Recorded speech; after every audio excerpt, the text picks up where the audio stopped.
and Ghana well on international platforms. And he had the interest of Ghana's music at heart. Yes, he's hosted Africa Music Business Dialogue. He's a winner of 40 Under 40 Social Development, spoke at the prestigious Andy Conference by Aspen Network, headlined the Hague African Music Festival, did appearances in Europe, released a single with Ebo Taylor, legendary, and Spheler from South Africa. Now he released a book on 13th December 2024. He's performed at the High Life Music Festival in Switzerland. And he's also been at Fellabrations in Lagos. Ladies and gentlemen, right here with me in the studio is Trigmatic. Even before I say hi to him,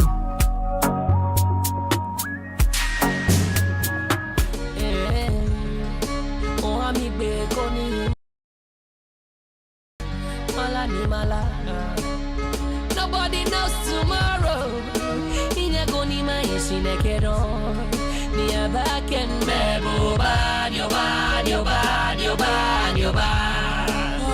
I can't be living in sorrow.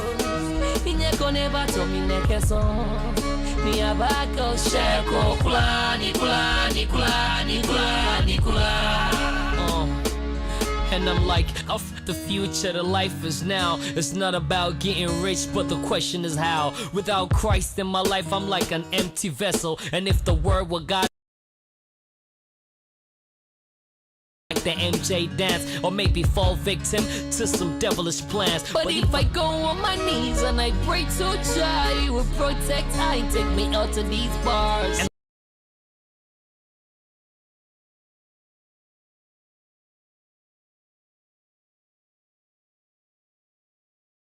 right, music in the background, Mind Live, taking off the Permanent Stains album, Trigmatic. It's like I'm running from myself. Oh God, I'm stressed. My brother, how are you?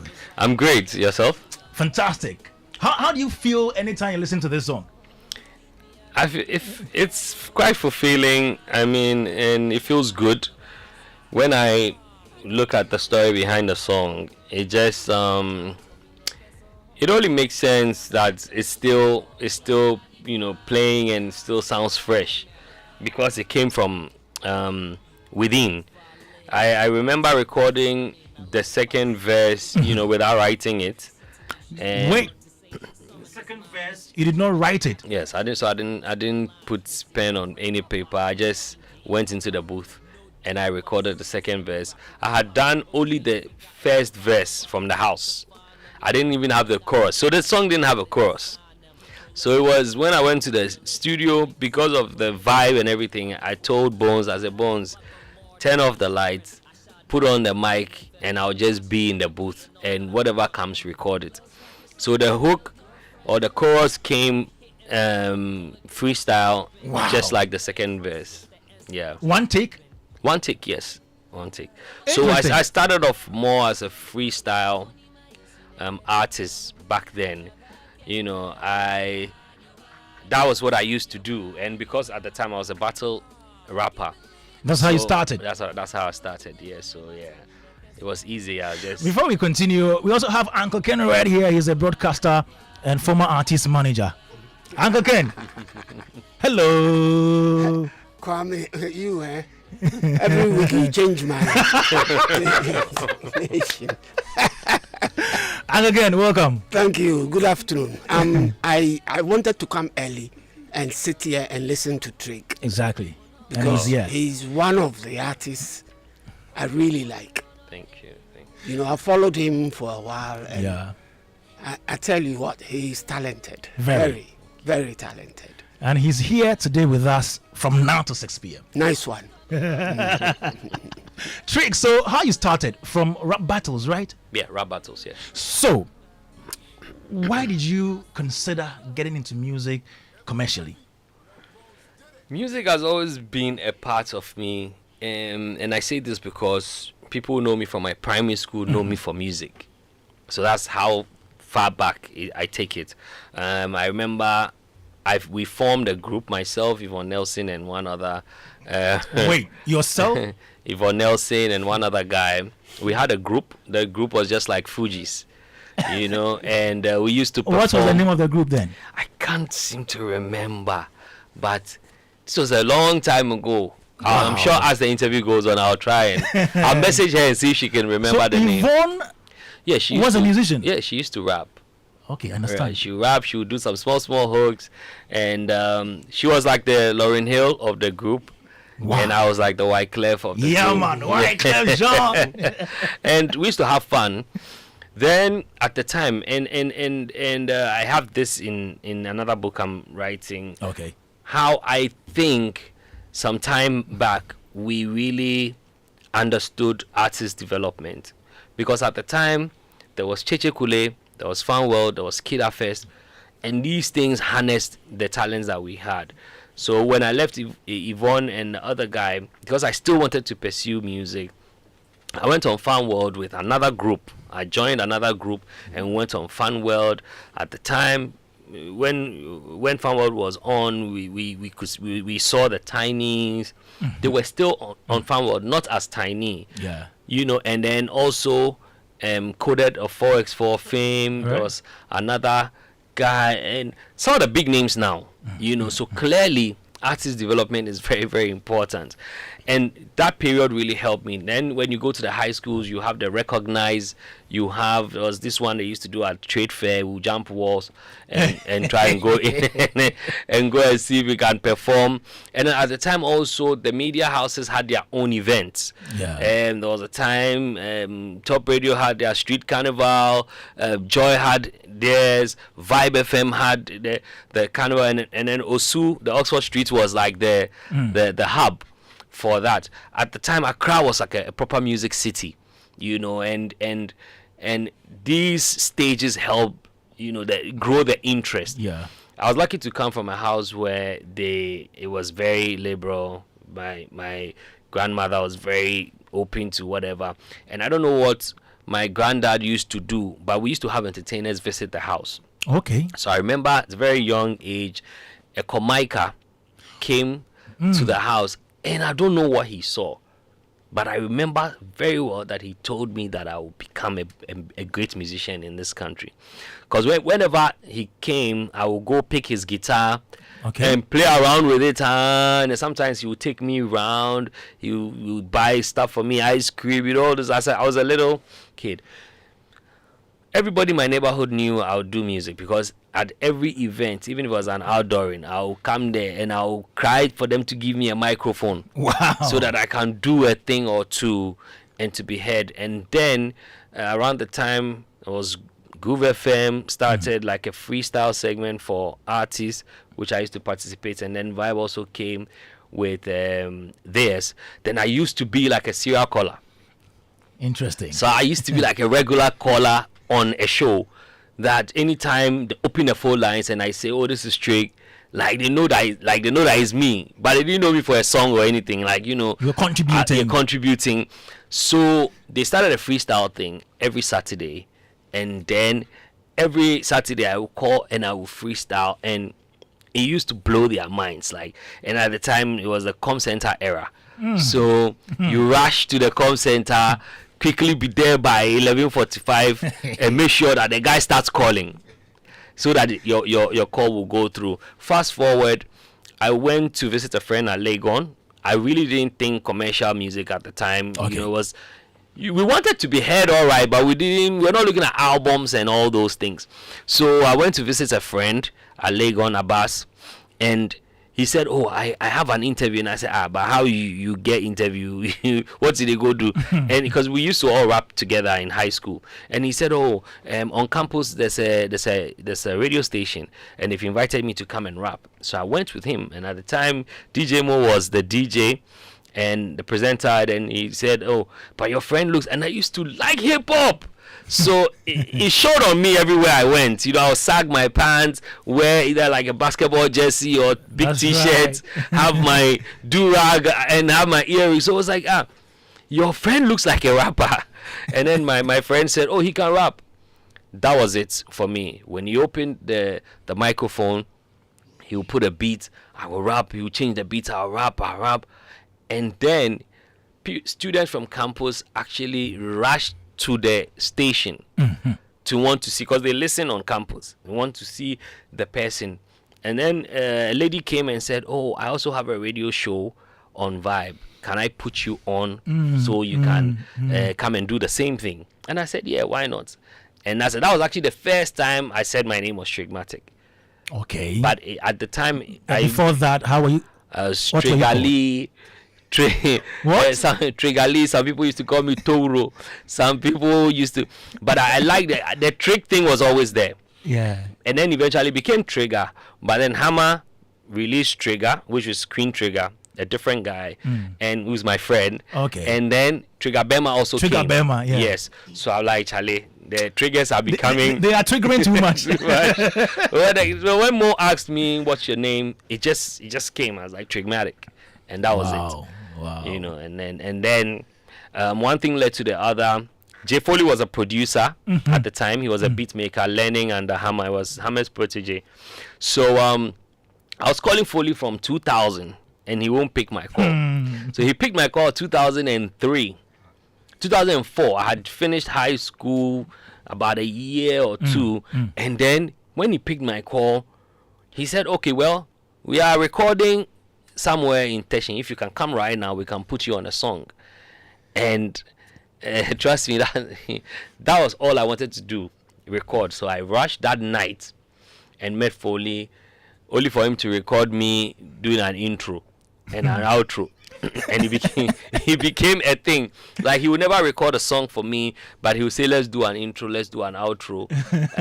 So I think he wanted to replicate Manche and Hammer. Yeah. So I was like the Manche in that camp. Oh, wow. Yeah. And at the time it was myself, Edem, Ole, so many of the names we have now. And fast forward, me, I was a hard guy in my mind. So whenever we record, I'm the guy that gets my song on radio.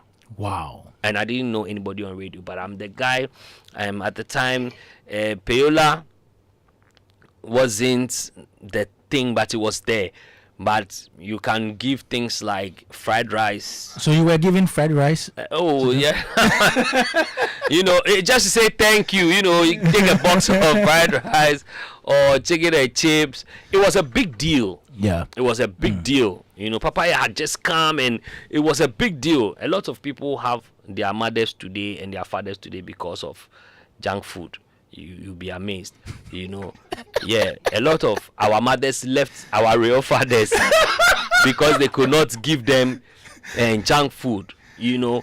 So it was in that era. And one time, one of the DJs played my song, and KG and PM heard the song, and they said, "No, we want to do something." Reggie called me. I went to see Reggie with a finished product I had done. All right. And Reggie said, "I want to put a verse on one of the songs." Okay. At the time, I was working for a magazine. I was writing for a magazine. Wow. Through the magazine, I met Tiny also. Told him I just want him to listen to the songs. Then he said, "Oh, he would also do a verse for me on one of the songs." Started following Tiny. Moved to stay with him. I was backing him on stage. Through him, I met Bones, and we recorded Nobody Knows Tomorrow. And yeah, it's been a long journey. Yeah, it's been a very, very long But journey. you did Stains on a Cloth. Yes. It was a mixtape. Yeah, it was a mixtape. 2007. So that was the mixtape that had Tiny do Bad Boy on that song, and Reggie did No Man on that song. I recorded that mixtape with Sconti, who is with Kwakesi now. Yeah. So Permanent Stains was in 2010. 2010. That album has My Life, My Jolly, Me Free Ghana. Me Free Ghana, yeah. Okay, let's listen to Me Free Ghana.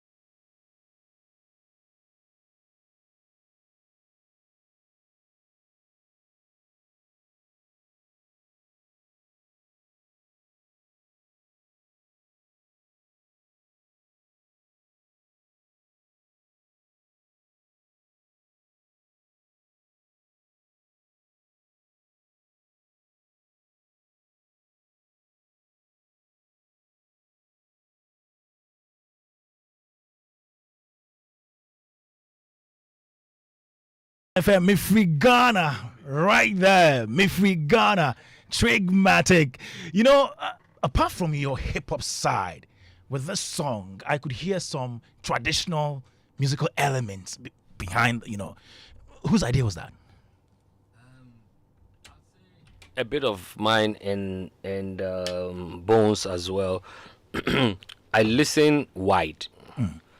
And that this is from back in the days. I would still want to listen to some old record.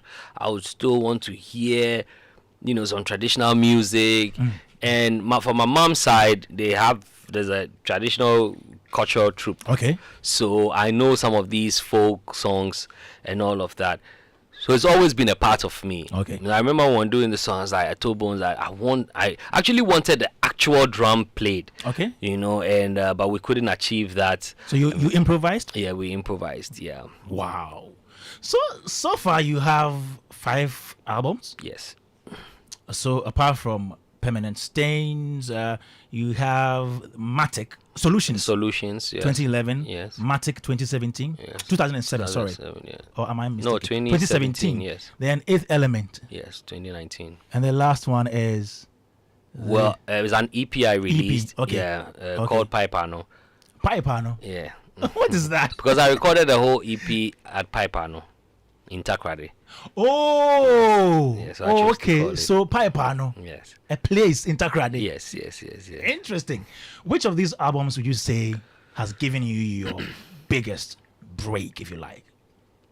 No, obviously it will be Permanent Things because of my life and my jolly. Okay. After that, Solution had Usikenti.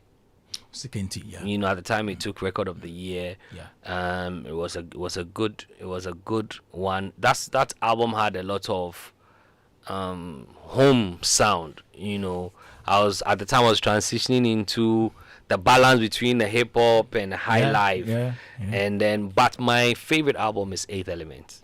Why? Because it's the album that I challenge myself the most. It's the album that's taking me forever to record another album, because I want to try and at least upgrade from Eighth Element. Eighth Element, recording it was tough. Releasing it was tough, and I understand it now. I understand it when I listen to it anytime or every time, because I wanted so much to happen to it. A lot of it was like 80% to 90% live recording, and then sometimes you have to use session players to do some overdubs and what have you. So it was expensive. After you've recorded, after the mix is done, you hear something. No, you want the bass to change.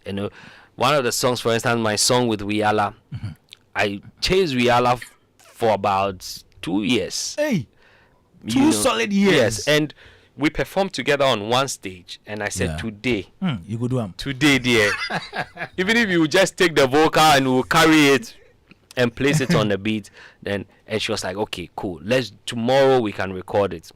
The next day we recorded it. In fact, we ended up recording 2 songs. Wow. Because the vibe was just there, and so it makes me understand timing. When the timing is right, everything just flows. So Eighth Element is my favorite album. Wow. John 99.7 FM. We're here with Trigmatic. If you have any thoughts to share, 0551111 15 years in this industry. Yeah. How has it been for you? Oh, it's been tough, but it's been good. I am grateful to God and to the people around me that made this happen. I want to first of all thank Godfred, because he always believed in me. Who is Godfred? My first manager. Okay. I say thanks to him, because I remember even when when he met me, because we used to live in Dansuman. He was always like, Charlie, you be star, and I didn't have one song out there. So I was like, what is this guy talking about? Then I met him again at the National Theatre, and he said, Charlie, but I've told you we need to work. Well, also because I was rapping everywhere. Then I actually said, okay, I will record a song. When I think the song is good, I will send it to you. then when you also think that it can work, we can work this. So when I recorded my live, he was in Kumasi. I sent it to him. Immediately he heard it. He was like, "This is the song." Wow. And that's how we started working. So Godfrey saw something I didn't see at the time. It was good moments working with him, and I must say a few of my friends have been amazing on this journey. I've also learned the hard things, negotiations, taking the right deals, learning how to say no when you have to, saying yes at the right time, not always chasing the little money, sometimes focusing on the relationship and where it can get you. Wow. Learning to keep quiet when necessary. It's been, and then also spending, knowing how to spend, when to spend, and what to spend on. It doesn't matter whether it's your craft or your thing. When it comes to the principles of money, it doesn't change. If you invest in something that doesn't make sense, it will take you a long time to get it back. But always get a plan, and I've also learned not to just trust your guts first, or at least if you're a believer, pray about it and be sure you know what you are getting yourself into before you do. But do the simplest things, be very modest. I mean, I'm not saying be modest because for me it worked for me. It worked for me because as an independent artist I couldn't have lived like I was under a label. I had to take care of everything. When we did Eighth Element, at the time, I remember very well.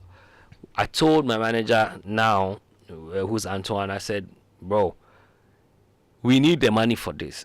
Sell this thing. Don't worry, I'll sacrifice.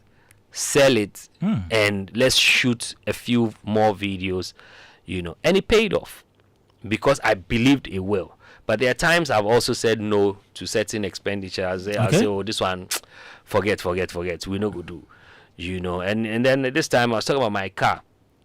I just said, "Antoine, maybe we sell them because I know we will get it back." So yeah, me, I haven't really been pampered. I've never really worked with an investor. I haven't had anybody that for the past 15 years that said, "Oh, I am putting money." Even my first videos, I remember my first video was shot by Manche Ikwe, and because I had worked with Manche for a while, he decided, he will do this for me. My second video, and then the recording of my first album, we took a loan from a friend, which I ended up paying anyways. And then when money started coming in, I would save and record the other albums. And so it helped me to also understand certain types of trading, such as maybe equity and stuff like that. So it's been ups and downs. It's been tough, but it's been good. I think transitioning into what I'm doing now was one of the best decisions. So in the eyes of my fans, it was not, but for me, it was very good. I say this because it's taking me places I never thought I would go. And I'm not talking about traveling abroad. All right. I'm talking about meeting certain people. It opened my mind also to other things that I didn't think music could do, such as social development, positive impact, the positive side of music, even policy and stuff like that. If I had not gone through that route, which is like a long route, I wouldn't have learned some of these things. And I'm grateful to God that I took that route. It was a painful one, but it's worth it. Nice one. Do you have any activities lined up for a celebration, 15th anniversary celebration? Yes. So we actually have the My Life tour, which is supposed to kickstart. It was supposed to start this February, but I've said that since March is already Ghana Music Month. Yeah. So we want to push it to that side. So we will do 15 years of My Life, the song, and because we have the remix also with Walasi and AEC, and Manifest. it would be good to actually do like a concert that has some of the people I've worked with over the years on that concert. So we have plans for that. Beautiful one. And you have a book out, The Lion's Aid. Yes. What is this book about? So it's a book on leadership. It talks about the nature of the lion. Someone asked a question, and that's what actually brought the idea of writing a book about the lion and leadership, or attributing it to leadership. The person asked the question that if the lion is not the fastest and it's not the strongest animal, how is the lion the king of the jungle? How is he the most feared beast? And so I decided to actually research. But what started it, I was in South Africa and I decided to go check the safari. All right. And I saw an actual lion and I understood. It gave me, and then when the guide was talking, I was putting down points, and I understood that the nature of the animal itself calls for that level of respect. And so this book talks about people who are working with such leaders, like either a leader that's complicated or a leader that's goal-driven. If you're working with a choleric leader, for example, he doesn't have time for your emotions. He's focused on his returns and results. So whether your mother fell sick and you had to take care, I'm sure people have had bosses that will say, so what? You could have called or you could have emailed. You should have still come to work. And then after that, you go back and you might think they are wicked people. Like I was saying in the back, I recorded my life because I was working with somebody and I thought this guy never liked me. Like, this is somebody I will record with and he will play the song only in the car. And then the next time he plays the song, my verse is not on the song. Like, I will hear another person's verse and he will tell me, Charlie, she said the guy the rap See, this be what they call rap, no? This be what it be rap, no? And so at the time, I never got him. Like, I was like, this guy just doesn't like me, And so I recorded a first song called It Could Have Been You. Thinking that I want. Then he calls me one day. Oh man, this guy is just an idiot. Sorry. But I love him. That's why I'm saying it like that. I think if not for him, I wouldn't have been known. And if not for him, I wouldn't even try singing because I just didn't like my voice. I just wanted to rap. Whoa. So this guy calls me and says, "Oh, you think that they do song this me? You see, say the song where you do self, no be the singing part where they be, no be the rap." Oh, interesting. So I was like, this guy. So one time when I just did my live song, I sent it to my manager then, and I sent him a copy.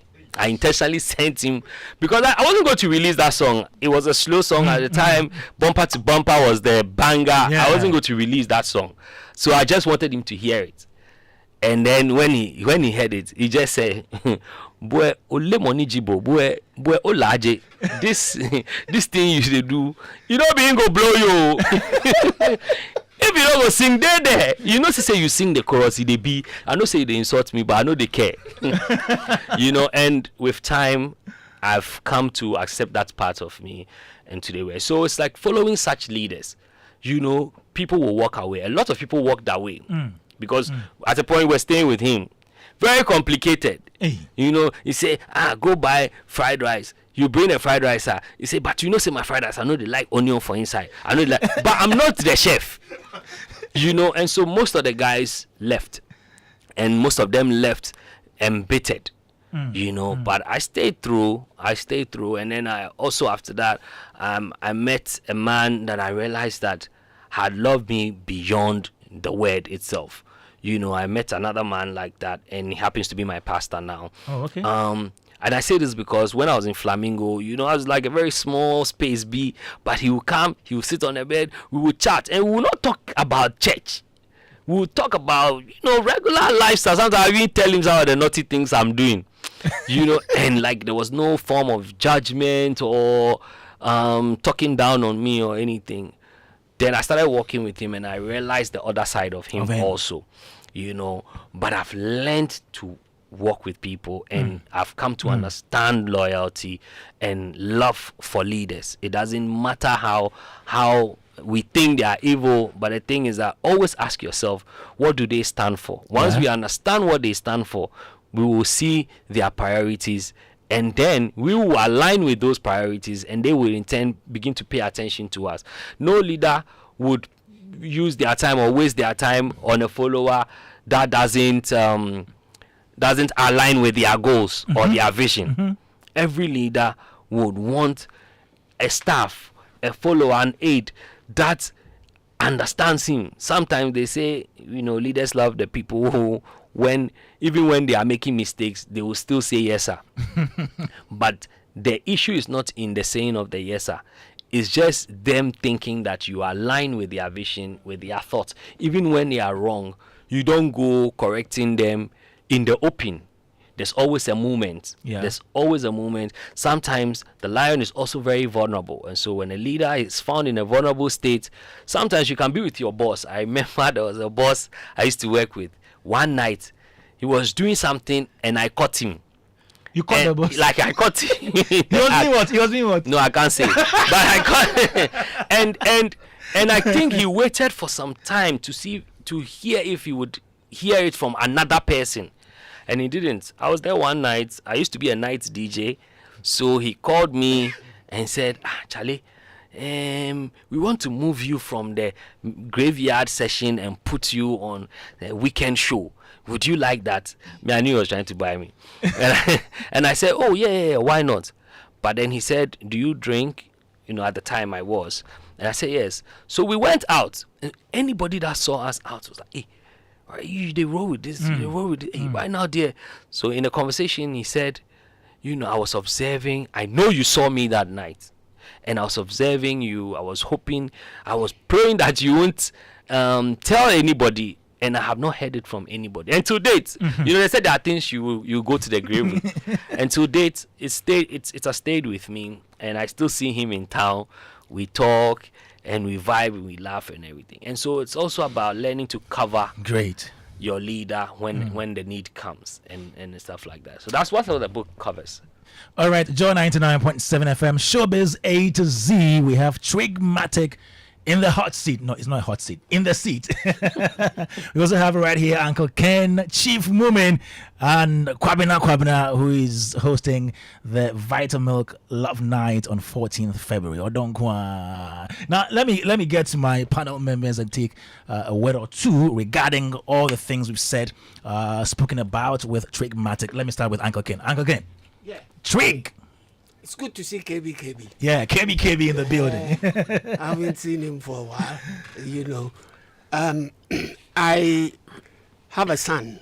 Okay. Who is about the same age as Trig. Trig, okay. And my son was born in 85, and I think Trig was born a year before him. Yeah. Yes, he told me. He was the one that got me into Trig. Okay. To listen to this gentleman. And every time there was something about Trig, this boy would go on and on and on. And so I followed him, through my son. That's why I said I was very interested in coming quick to sit through the chat you're having with him. He's somebody that comes across as he knew what he wanted and he prepared for it. Because if you check his resume, you realize that even with school, he studied things that were important in what he wanted to do. Yeah. Marketing, engineering, all that sort of thing. It came his way. I am very intrigued with the way he's progressed. Just give me a few minutes to ask him certain questions. Trig, I hear you have 5 albums. Yes. Yeah, like you just said. Which of the albums is your most successful one? Maybe not commercially, but which of the albums has given you the most satisfaction? Wow. I would say 2 albums. No, I want one. Just okay, then that would Musicians be will always. yeah, that would be Permanent Stains. Thank you. I asked that question because this is the answer I was expecting. It's left permanent stains in his life. Permanent stains. You know, Yes. this is the answer I was expecting from him, Yes. because that album won him the most accolades. Yes. Do you know, so many nominations? And the intriguing part is when I heard that album won him 4 nominations in the Gospel Music Awards. Yeah. I was like, how? Is it true? Yeah, it's true. Yeah. Did you have gospel music on that album? No, but most of the songs were inspirational. Yeah. Oh, okay. Yes. So it was It was because of. yes. You see, Kwame. Yeah. Now this gives us another dimension into Yeah. what is gospel and what is not. That argument. That argument. Kwame, You know, yes. Kwame is here too. Yeah. He also has the same problem. Do you understand what I'm saying? So I think that he worked in radio Yes. on 2 stations, Vibe and YF. YFM. You know, so he's been an industry person Yeah. through and through. And then his what do you call it, CSM part, he helps people, orphanages. I hear you adopted somebody from an orphan Yes, that I- you look after. Yes. You know, the compassionate nature of Yeah. his life is something to really like. So all I can say is congratulations to him. Thank you. And my favorite song by him, by the way, is Motro Mojo. Okay. Mojo Mojo. Yes. With AI, with And- AC. Yes, that one with AI. And people within my age group love that song. Yes, that's true. It's very true. Yeah. I realize that most people within my age group love that tune that's true. because it really, really is nice. And I play it on African Source too. Yeah. Unashamedly, I love it. You know, I'm always happy when I play it. You know, so congratulations, Trig. Thank you. Keep doing what you do. Thank you. Okay. All right, Chief Woman.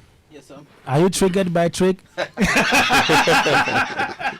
And I enjoy poetry no more. Me bacho. Yes. Media. Okay, I'm just playing. I think that it's a privilege to be in the presence of 2 of the greatest male singers, Yeah? vocalists, musicians of our country today, Trigmatic and Kwame.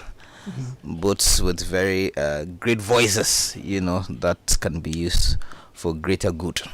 And Trigmatic, I mean, I've known Trigmatic for quite a while now. I guess since he burst into the music scene. And Trig is someone who garners a lot of respect from within and out of the industry for the work that he does, for the profile that he keeps. I'm not sure I've ever heard of a scandal. I stand to be corrected or remembered. You know, I think that Trig in his years in the industry has kept a very good profile. And he's one of them, those who you'd say that's, if I may use the word advisedly, conscious music, you know. Music that speaks to different genres but also speaks, you know, to us as a people and to our minds. And then so for that, you know, great respect for Trigmatic, great respect for the path that he has taken. Maybe it's not a path that brings as much millions. I don't know what is in his bank account because we know in our society we know what sells, right? So maybe that's, I think that to keep to a particular artistic vision, I mean, it's a difficult task for every artist, you know, especially not to be swayed by the, how do you call it, what's the word I'm looking for, by what is trendy, and to keep an artistic vision and stick to it and hone it and develop it. I think is a great difficulty, and people who have been able to stick to that and create a brand and a niche for themselves, you know, is great. And one of the things I also respect Trigmatic for is that he's a great performer. So it's not just about what you hear, in terms of what is mastered, that you can stream, but it's actually about the performance, the quality of the performance, which is one of the things that we complain that our artists don't invest a lot in the quality of their performance, in their vocals, in their training, so that when you pay to see them, or when you have the privilege of watching them perform, you enjoy their performance as much as you're listening to it when you are playing it on radio, or streaming it. So I think that that's one of the things that also goes for Trigmatic. He's a great performer, and I think that he's also been able to maintain the greatness of his voice. I'm just also learning that he's an author. So did you bring any of the books? Yes. Oh, okay. I'm going to buy one right now. The Lion's Aid. For 150. Okay. Uncle Ken, I'm not rich, but I'll pay 200 Ghana for it. Philip, I mean, come and take the money right now, so the radio people will see that I'm good. No, Philip, please come and take. One there. 200 cedis. Me, I can't give 200 cedis cash to Trigmatic. That's beneath him, but I can give it to Philip. You can send it via Momo. Yes. When you mentioned my name, yes, I was expecting you to say, Uncle Ken, I'm buying one. Uncle Ken, I'm buying one for you. But in that case, I have to do the 300. Please come, Philip. In that case, you have to do what? Because in this time there, you do it sharp. There's no go and come matter. Uncle Ken, please. One for you, one for me. So Trigmatic could endorse it for us afterwards. Yes. So I'm very excited to read about his journey. So, Chief, did you also know? Yeah. And I want to find out from him. Is he still the head of hip hop at Musica? Way back. Okay, he used to be the head of hip hop. Yes. He was During Obo's time. Yeah. Yeah. Are you still? No, but I now Business development. Yeah, business development. Okay. Yes. And are you still on radio? No. Oh, you left for quite a while back. Yes.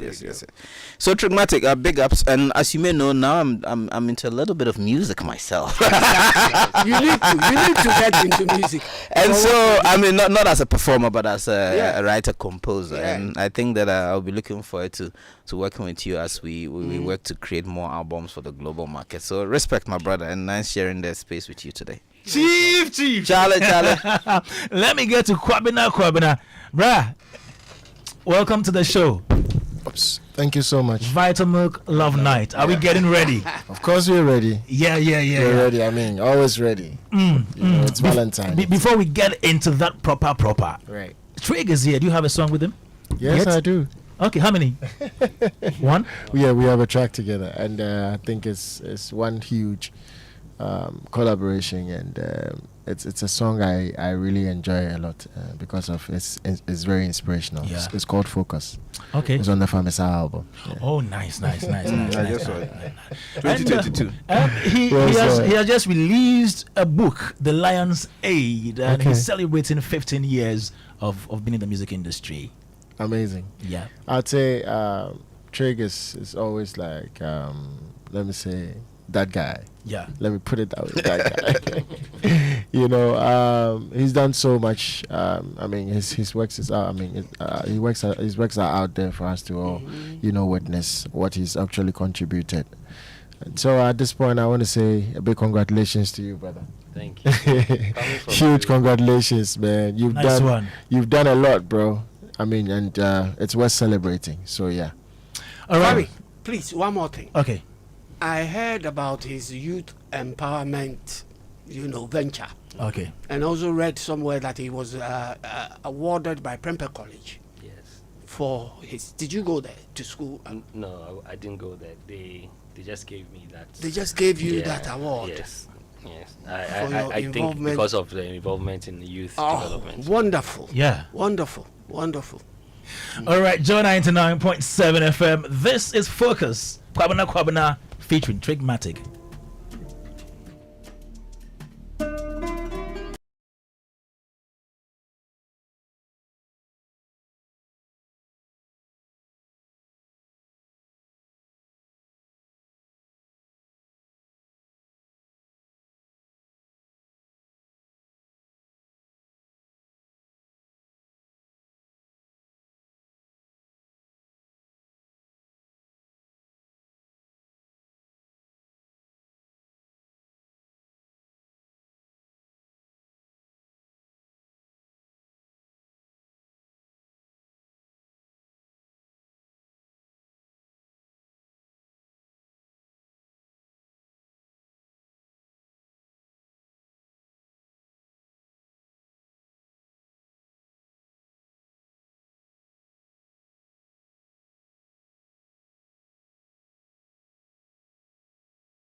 Yes, Kwabena featuring Trigmatic right there. This one from Steven from Spintex. It says, salute everyone. They didn't like it when you, Trigmatic, started hosting on YFM because it took all your time to invest in your craft away. Do you remember this line from Ether by Nas? I got this locked since 91. I'm the truest. Name a rapper that I ain't influenced. From your stage name, from Nas's Illmatic album, goes on US on Mike is your big influence from hip hop. That's what Steven is saying from Spintex. So this one says, hi Kwame, please ask Trigmatic why we can't find the original version of my life on the streaming platforms. I can only find the remix with Walasi and Ayisi and the Manifest. He says, great listening to Trigmatic. He's full of wisdom. Shouts to Veron, Super Nani, Main, Okanse, and Della. This is P from Sige. Thank you very much for your thoughts and all your comments. You can also send any 05511 11997. Trig, you've been doing the Africa Business Dialogue series. Yes. I've been to two of them. One at the Silverbird and the other one at the GIPC. Yes. How did you birth this idea? Well, so at a point in my life, I started going around Africa for a bit, and I realized that the problems are the same everywhere. And I noticed that the creatives are not the center of the discussion. Yeah. And so I was looking out for a platform where not just creatives, but also stakeholders along the value chain, people like Chief, people like Uncle Ken, who also play their part when it comes to this industry, will be able to come together and then dialogue on some of the issues, Okay. highlight some of the challenges, and look for possible solutions to it. There was a time I went to a conference. It was at the UNECA conference in Lagos, and I noticed that when it came to the creative arts, one, they relegated it to the back. It was the last item when all the important people had left.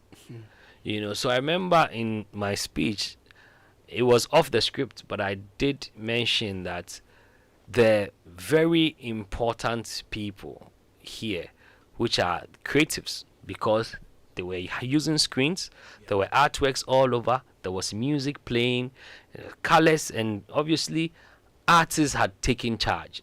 Yet these were the people that whose matter was not discussed seriously. And so I decided, okay, I'll create a platform where we can also talk about our own thing, and it will not just be us in Ghana, but also creatives across Africa. So the first edition, I invited friends that I knew, people like yourself, and then also people from Uganda, my friends who are Africans that live in England, who have been in the showbiz industry or music industry for some time, to also help equip us or enable us as creatives. Imagine being so good, so talented, landing the right deal and not understanding what the contract means, or not understanding what you have to do next or which way you have to go. And this industry is a jungle, and every beast will prey on you if you're found lurking around without any and so people need to learn, or maybe all of us need to learn. And so that's what brought about the need to create such a platform, and it's been amazing. I remember the one we did in Zambia. We did the second edition in Zambia, and the creative arts director openly said he must be honest, he never knew that there was a serious side of the music industry. Seriously? So they've always they've always been maybe helping. They use the word help when it comes to the industry. And which is why when I was speaking at the Aspen conference, I said that I don't think musicians need help or the music industry need help. It needs an embrace, because an embrace is bigger. It shows a form of commitment from the other side as well. And some of us are friends with policymakers, people who have the money, and what have you.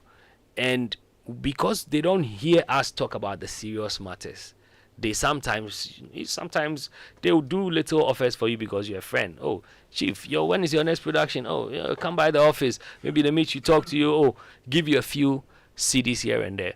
But how do we make the industry enticing enough for somebody to have access to data that says this is how much in this year, this is how much we made as a production house or as an artist? And so if you are investing 4 million Ghana cedis, you are assured of this return. Or even if it's zero returns, we know that this is where the gap is. So that's what the platform is there for. Eventually it will turn into a show where it can be a regular content for people to tap into some of the wisdom. And so we record almost all the panel sessions and discussions that we have. So this year is coming again. This year it's is coming. happening. Yes, it's happening On the 28th of March at the Kwame Mausoleum. Okay. And that's where we will be having it. In 2018, you had the Matic Music Club. Yes. Where you were grooming children in music, teaching them music and its benefits. Yes. What's happened to it? It's still there. It's still there? Yes. We're still running it. But it's very frustrating. Last year, I wanted to, wrap it up because, me too. I can buy nice things because I noticed that, you get a lot of God bless you, and I know it's good, but the people that you are doing a thing for do not realize the real reason. Oh, look at this. When kids, I have children. When you are at home, and when you check the number of hours you spend with your children, you realize that they spend more time with strangers than you, based on how life has become now. So they are in school, they're spending time with a teacher. After school, you are not home. You come home at maybe 5 or 6 or 7. And so if you have a house help or help at home, they spend time with the help. And so I created a club for parents who do not have that time. It was supposed to be an after-school club. Okay. And then to our educationists or the people in charge of our education here, they had taken out music as part of the curriculum. So, I can't force anybody to put it back in if they don't see the need to. So I had to create an after-school club. Wow. The after-school club is supposed to help the children to find a safe haven, number one. Number two, research has it that children that play instruments are smarter than the ones who don't. Very. And there's so many other research results when it comes to that. So I decided that, okay, at least a child in every house, and currently that's what the club is doing now. Now what we are doing is that each house eventually, maybe after 10 years, should have an instrument. Okay. So now what we're saying is that if you have 5 children, one of them should know how to play a musical instrument, and not just that, they also get to understand why they are getting into the trade, because you realize that it's only us, or maybe in our space, that people happen to enter the industry maybe by chance, or maybe you have talent and comedy, I just want to get into it, because that frustrates you. The reason why you get into anything becomes the reason why you become frustrated, because if you are not getting what you thought you would, your expectations are not met, it becomes a problem. So the club is there. It's still running. Currently we're running a program under the club called Kwanche Music Project, where we are giving instruments to households. So we just got a donation from a friend of mine. The club, I was also using my friends. So I did a short course in Europe, and I met a few friends there. So each year I bring in about 12 volunteers, not to just come and watch Africa, but to come and also help the other teachers, music teachers, because the idea behind it is also to rescue musicians who used to be music teachers, because once you take the the subjects out of the curriculum, it means the teachers are going to lose their jobs. Exactly. It means the musicians who are being trained, or the music educations who are being trained in Winneba will not really follow after. If they don't maybe do they will divert. They will divert. A lot of them are already doing that. Yeah. And so it was also rescuing and people like that. But I mean, I was paying them, even though they're volunteers. Some of them need to go back home. So I was still paying them. I realized that I did it for 4 or 5 years. I realized I was becoming tiring. I'd sent proposals to whoever, done what I could. And once they don't get it, it's very difficult, you know. But I mean, we are still hopeful. I hate it that every time we have to fall on the West, you know. But currently, I mean, they're the ones helping. The Kwanchem projects, I wanted to use local or traditional instruments like that tentemben. Tentemben is not expensive. If we're able to get about 1,000 of them, we can start with 1,000 homes. You know. But raising the funds for it, I mean, because I decided I won't use my money again. You know, I wasn't getting any further with it. And so a friend of mine sent in flutes. So currently, as we speak, we have flutes sitting down, but customs want us to come and pay. And they've written boldly on it, donation. So yeah, maybe that one I'll be nice. I'll be kind to go and pay and take it. But you know, it upsets me sometimes. You know, like they brought 3,000 books 2 or 3 years ago, and we went through the same books. Yes, I thought books are exempted. That's what we heard. They brought their scorebooks. Okay. So I mean, I don't know. Maybe I don't know if that's the reason why, but it's for music scoring. No, yeah, there's still books. You know, we went through challenges. You know, so yeah. I mean, if anybody is listening and it's not the money. If you have access to how we can just claim the things that come in, because some of them are willing to donate. You know, maybe they may not give money, but these children, they can get access to these parts where they can train drum. I have a student that learned to play the drum from scratch. You should hear him. You should hear him play now, and he actually understands what he's playing. It's not like he's just playing, which is the beautiful thing. Okay, so we're calling on individuals, organizations to come help the Matic Music Club. Yeah, Joy 99.7 FM. We'll be getting into Vital Milk Love Night with Kwabena, and then later on we talk about how to survive as an independent artist. Kwabena is an independent artist, so as Trigmatic and Chief Mumin too. Chief, are you not independent? Well, I am actually. I'm very much an independent artist. If you all right, that way.